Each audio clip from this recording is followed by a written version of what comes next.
The Jets and Steelers play this Sunday, October 2nd, 1 o'clock in Pittsburgh. Both teams are 1-2. However, they're not bad teams. They have a lot of talent, both sides of the ball. Both teams, of course, do.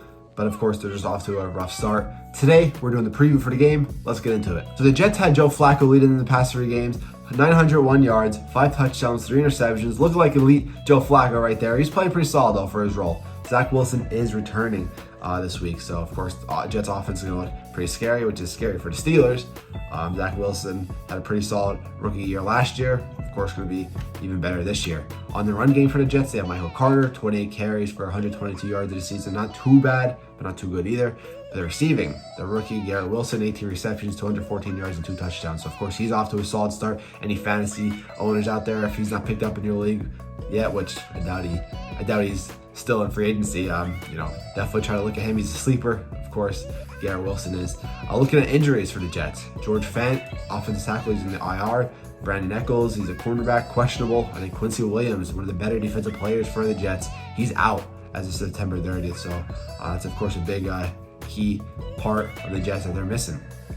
Looking at the Jets' last 3 games, of course, they lost week 1 against the Ravens. Then they had a huge win against the Browns, one of their better wins in the past couple of years. They had to come back and beat them 31-30. Joe Flacco had an amazing game. Then last week, they lost to the Bengals 27-12. So their defense, even though they're pretty solid usually and young, they're giving up a lot of points. Okay, 24 to the Bengals.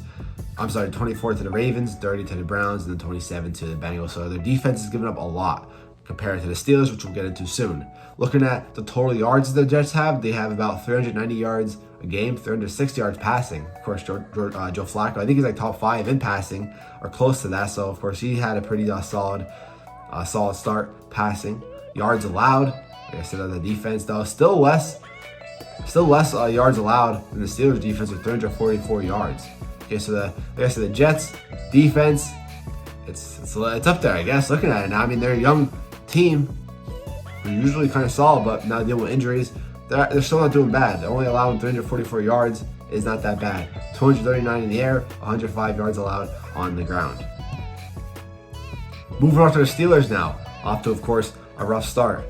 Mitch Trubisky, which we're having a lot of controversy in Pittsburgh. Well, at least the fans, who should start. We are sticking with Mitch Trubisky for this Sunday. He'll be under center, even though a lot of people are calling for Kenny Pickett. I do believe Kenny Pickett should have been starting because, well, it would have been a good chance to see against the Jets because we have a rough start. We have a rough stretch, I should say, after the Jets with Buffalo, Tampa Bay, Miami, and the Eagles. Trying to put in Kenny Pickett in one of those games, not going to be good, but also comes down to the play calling. And play calling has been frustrating a lot of people, both in the Steelers organization and us fans. It was very frustrating. So hopefully we get something done. I've been saying hopefully for the past 2 weeks. Mitch Trubisky, of course, has to play more confident. This year he has 569 yards, 2 touchdowns only, and 1 interception. So he's not playing how he needs to be to get our offense going. We have so many weapons on the offensive side, and we're not using them right way. Najee Harris, 40 carries, 128 yards, and a touchdown. Not as good as we need Najee Harris to be doing. Obviously, our run blocking does not help either. And then receiving, Deontay Johnson with 21 receptions, 196 yards. He's our leader as well. Questionable for the Steelers, Mika Fitzpatrick having a solid year this year, probably one of the better years as a safety right now. One of the best seasons right now as a safety. He's questionable. Of course, he's a big ball hawk for us. Looking at our offense, like I said, it's embarrassing. 279 total yards a game, not good. Defense over 400, 142 on the ground. Our run defense has been bad. That second half last year, it's been bad so far this year. TJ Watt being out, obviously he doesn't play too much of a role in the run game, but on the pass game, he, of course, is a huge part. I think we're 0-6 now when TJ Watt does not play in the games. We're not getting a big pass rush. The Steelers aren't getting. They're not getting a big pass rush without TJ Watt. TJ Watt needs to be in that game, of course. It's just crazy how much of an MVP he is to us, literally the most valuable player. When he's not in the game, we don't get many pass rushes, so it doesn't matter who's at quarterback. They're going to have a bunch of time. Mac Jones should never have that much time when we play them without TJ Watt, and last week against the Browns, Jacoby Brissett should have been sacked 2 or 3 more times if TJ Watt was in there.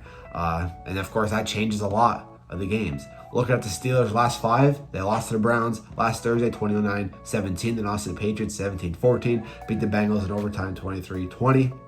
But, of course, Not a solid start. They beat the Bengals, yes, but lost 2 straight. I think the Steelers were just as good, or if not better than these both teams. Just offense holding us back. And then, of course, our defensive run game, not good. Nick Chubb, of course, he's going to go off last week, obviously. However, this week against the Jets, there's no reason why, we give up 100. We should not give up over 110 rushing yards. I really don't know why we would. It's the Steelers. Our running game, once again, though, is pretty bad. Our linebackers, Miles Jack is actually playing really good this year. He's leading the league. He's up there, at least, in tackles. He has a lot of tackles. So our Miles Jack's playing very good, but just overall,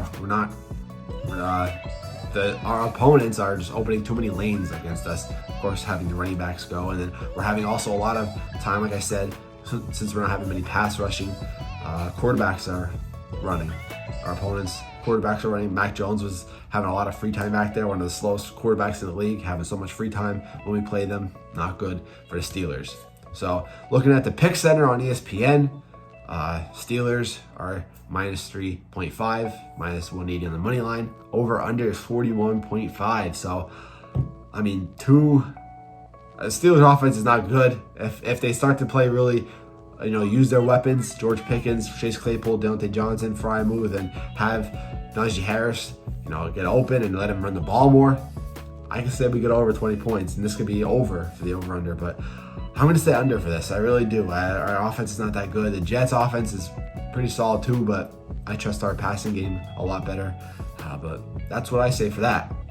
It's going to be 63 degrees. Looking at the tickets, $78 as low as. So I kind of wish I was going to this game, but it is what it is. Matchup predictor. They're predicting the Steelers to win 63.5 to 36.1.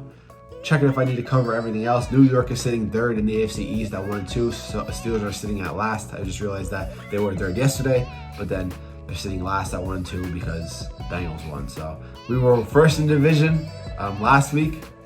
Now we're last in division, just like that. In a tough division. Of course, the Jets are in a tough division as well. But that's really it for the preview. Hope you guys enjoyed. Let me know what you guys are gonna, expect to see from the Jets and Steelers game this Sunday, October 2nd, 1 o'clock. Both teams are 1-2. Hopefully my Steelers win. Steelers are 0-1 at home. They, of course, lost to the Patriots. That home game, Jets are 1-0. So, on the road. So, it could be a good matchup, which it shouldn't be. Steelers should be able to beat this Jets team easy, but they do play down to their opponents all the time. We'll see. Hope you guys enjoyed, though. If you guys did, make sure to leave a like, subscribe to my channel. Help me get to 7,000 subscribers. I'm out, guys. Peace.